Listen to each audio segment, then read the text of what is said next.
So I've had several people reach out about doing a Holley Terminator ECU and making all the factory gauges work. So basically what you have to do is remove the factory ECM, go through pin by pin, and only leave the wiring for the dash gauges only. Basically they have their own redundant sensors. The Holley uses a set and the dash uses another.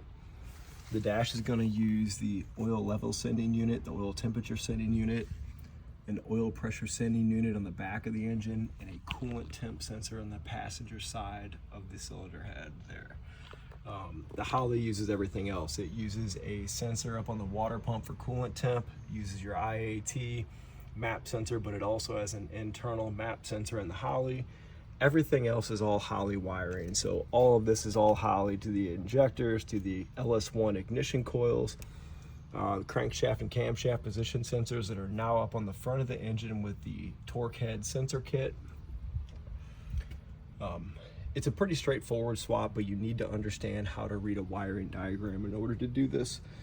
Little labor intensive, but overall it's not a terrible swap. So it cleans it up under the hood. I actually did cut out the fuel rail covers to go around the ignition coils. So once I get those painted and cleaned up, it should be a pretty clean looking setup.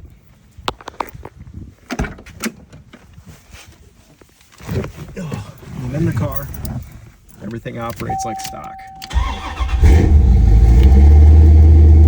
The factory gauge is all working like they should, tach, speedometer, everything. And then you get your Holley Terminator ECU, or Holley Terminator little touchscreen. That's usually what I end up using the most. So factory gauges are just to make it look nice. I rely on the Holley, but pretty straightforward swap. It is a lot of work. You need to understand how to read a wire and harness, but I mean, just the benefits outweigh a factory ECU of any kind for sure. I mean, we got a shift light wired in. We got the gauges here all for the Holley with all the information you could ever want.